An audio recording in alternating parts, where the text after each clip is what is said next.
showing with Varnum. And I wanted to talk to you guys today about something that I find really interesting and that I hope that you'll find interesting as well. American English idioms. I've always been fascinated with language and everything and colloquialisms and whatnot. So, an idiom, if you don't know, is an expression that cannot be understood from the meanings of its separate words, but has a separate meaning all on its own. So it's basically just a figure of speech. Like for instance, I'm just yanking your chain or whatever. It's something like that, that if someone who understood English words but hadn't grown up in America learning these things as children and everything, they would be very confused because even in context you have no idea what it means. You have to have grown up saying these kind of things. So it's basically just a figure of speech. Idioms came from lots of different places, and there's way more than I could talk about in 5 to 7 minutes, but I just took some ones that I think everybody's heard of, and they're pretty common. One place that they derive from is the theater. If you've ever heard anyone say to a performer, break a leg, that means good luck. But theater is very steeped in superstitions and everything. They have a lot of really ridiculous things that are very taboo and you're not supposed to do in the theater, and one of them is say good luck. There's lots of places where this originated from, so it's not like set in stone where it came from. On the whole, it's just theater people are superstitious and they thought talking about a positive outcome before it happened, before the show had happened, was bad luck and might tempt fate or whatever. A few other places where this could have originated from are in World War II. German pilots would say a phrase, it's in German, Hals- und Beinbruch, which means neck and leg break.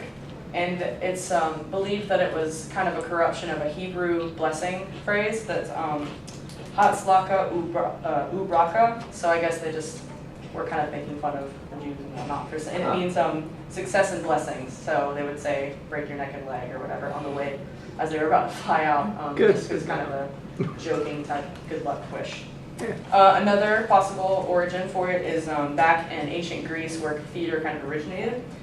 Instead of applauding when things were really good, they would stomp their feet. I guess while they were sitting, they would stomp and everything. So it was a wish that your performance is so great that people stomp so hard they break their legs or whatever. So again, it's just good luck. Then the third one is simply that it could just be another term for bowing, bending down, could be breaking your leg or whatever.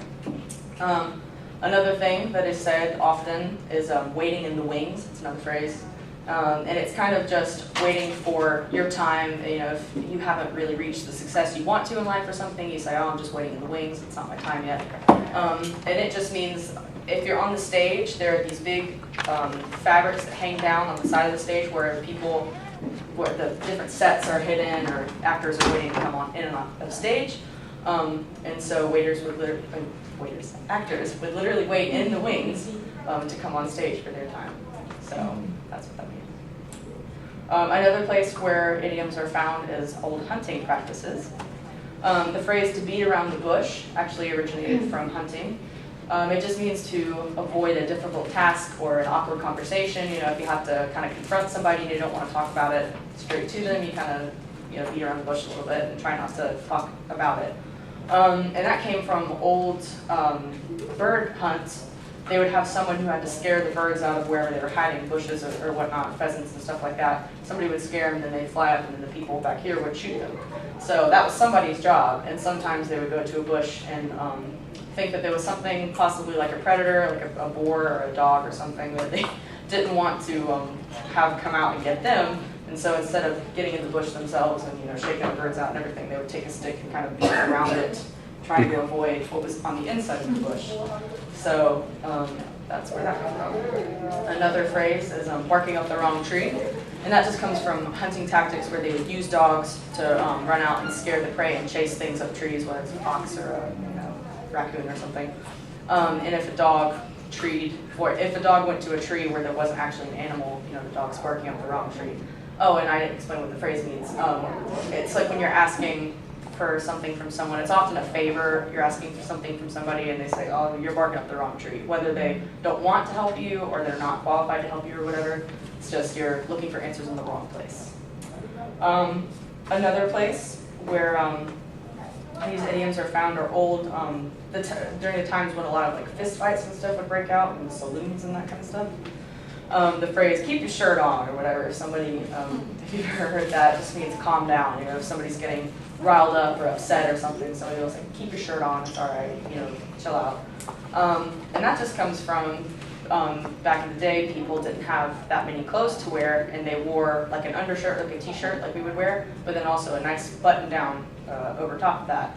And they only had so many shirts, and they were very labor intensive to make, and they were expensive. And so if you were going to fight somebody, you didn't want to mess up your good shirt.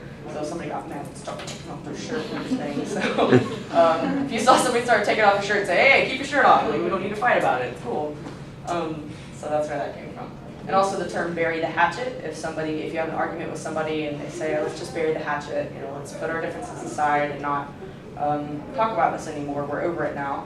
That came from a Native American tradition of whenever they reached a peace offering, they would bury a hatchet or some other weapon, literally bury it in the ground to symbolize we're done with fighting. We don't need that anymore. So, yeah, those are just some things that I found. There's tons of them. If you're interested, it's really interesting to see where all these crazy things we say. I mean, we say them all the time and don't realize that we're using these things. So now you know a few to tell other people.